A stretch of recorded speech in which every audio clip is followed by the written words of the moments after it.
Chennai shopping mall Aadi blockbuster KG sale. KG చీరల ప్రారంభ ధర కేవలం 150 రూపాయలు మాత్రమే. కొన్ని ప్రత్యేక చీరలపై రెండవ చీర కేవలం 9 రూపాయలకే సొంతం చేసుకోండి. రంగారెడ్డి షాబాద్ లో 6 హత్యల కేసు నిందితుడు రాజ్ కుమార్ శవమై తేలాడు. పెంజర్ల సమీపంలో పురుగుల మందు తాగి ఆత్మహత్య చేసుకున్నట్లు పోలీసులు వెల్లడించారు. తనపై పోక్సో కేసు నమోదు కావడం సహా బెట్టింగ్ల కారణంగా భారీగా అప్పులు చేయడం వల్ల రాజ్ కుమార్ మానసికంగా కుంగిపోయినట్లు వివరించారు. హత్యలకు దారితీసిన పరిస్థితులపై పూర్తి స్థాయిలో విచారణ జరుపుతున్నట్లు పోలీసులు వెల్లడించారు.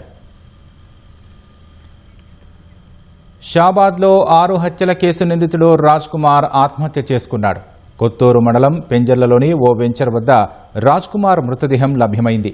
గుర్తు తెలియని మృతదేహం గుర్తించిన స్థానికులు పోలీసులకు సమాచారం ఇవ్వగా వారు ఘటనా స్థలికి చేరుకున్నారు.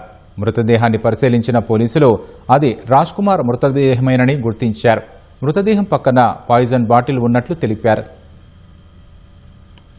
ఒక డయల్ 100 కాల్ వచ్చింది that there is an unknown some dead bodies lying here in this area. ఇది అవుట్స్కర్ట్స్ ఉంది పెంజర్ల విలేజ్ కొత్తూరు మండల్లో. మేము లోకల్ పోలీస్కి ఇన్ఫర్మేషన్ వచ్చింది, పోలీస్ స్టేషన్కి.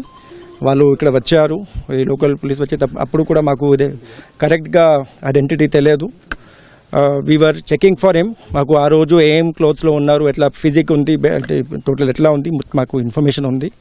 So we checked up and he was found to be the same person. ఆ రోజు ముద్దాయి ఉన్నారు, same person it was found here.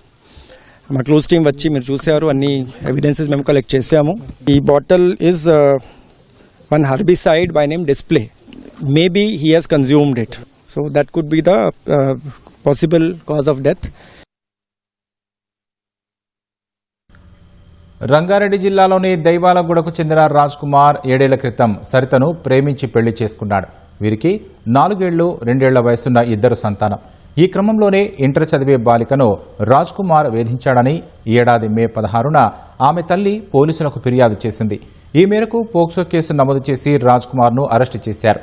2 నెలల పాటు శిక్ష అనుభవించిన నిందితుడు బెయిల్పై బయటకు వచ్చాడు. అనంతరం శుక్రవారం రాత్రి మొదట షాబాద్ పిఆర్ స్టేడియం సమీపంలో ఉన్న మైనర్ బాలిక ఇంట్లోకి ప్రవేశించిన రాజ్ కుమార్ ఆమెను బలవంతంగా లాక్కెళ్లేందుకు యత్నించాడు. బాలిక తల్లి, నాయనమ్మ అతనిని అడ్డుపడ్డారు. రాజ్ కుమార్ వారిద్దరిని కత్తితో పొడిచి చంపేశాడు. తర్వాత బాలికను బలవంతంగా దైవాలగూడ సమీపంలోని అఖిల్ సాగర్ చెరువు సమీపంలోకి తీసుకెళ్లాడు. అక్కడ బాలిక గొంతు కోసి దారుణంగా హత్య చేశాడు. 3 హత్యల అనంతరం దైవాలగూడలోని ఇంటికెళ్లిన రాజ్ కుమార్ భార్య సరితతో పాటు 2 కుమారులను కత్తితో గొంతులు కోసి చంపేశాడు.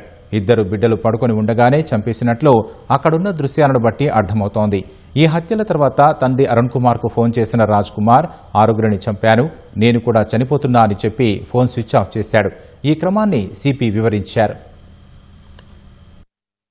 అక్కడ ఇమ్మీడియట్గా ఫస్ట్ అతను ఈ అమ్మాయికి, ఇది మైనర్ గర్ల్కి ఈ మదర్, తర్వాత గ్రాండ్ మదర్, అమ్మమ్మ ఇద్దరికి మర్డర్ చేశారు. తర్వాత ఈ మైనర్ గర్ల్కి, అమ్మాయికి అక్కడ నుంచి తీసుకొని కార్లో పెట్టుకొని అక్కడ నుంచి దేవలకొండకి వచ్చారు. ఓన్ ఇంట్లో వచ్చి భార్య ఉన్నారు, 2 పిల్లలు ఉన్నారు, 3 మనిషికి హత్య చేశారు. ఇంటి నుంచి జస్ట్ 200 మీటర్స్ ఒక చెరువు ఉంది, అక్కడ వచ్చి ఇది అమ్మాయికి కూడా మర్డర్ చేశారు. ఈ అమ్మాయికి మర్డర్ కోసం వేరే నైఫ్ యూజ్ చేశారు. We're investigating about the sequence of that. బెట్టింగ్ల కారణంగా రాజ్ కుమార్ భారీ అప్పులు చేసి మానసిక విచక్షణ కోల్పోవడం వల్లే ఇంతటి దారుణానికి ఒడిగట్టినట్లు సిపి వివరించారు. అతనికి కొంచెం ఆన్లైన్ బెట్టింగ్కి చాలా అలవాటు ఉంది. సో దాని కారణం ఈ was maintaining many SIM cards, 16 SIM cards మాకు దృష్టిలో వచ్చింది. అయితే చాలా సెల్ ఫోన్స్ కూడా యూజ్ చేశారు అప్పుడు. ప్లస్ ఇది ఇన్స్ట్రుమెంట్స్ యూజ్ చేసి అన్ని ఆన్లైన్ బెట్టింగ్కి చాలా అలవాటు ఉంది. దాని కారణం అతని పైన చాలా హెవీగా డెట్ ఉంది, 2 కోటి పైన రుణం ఉంది అప్పుడు. సో దాని కారణం అతనికి చాలా మెంటల్ స్టేట్ కొంచెం డిస్టర్బ్డ్గా ఉంది అప్పుడు.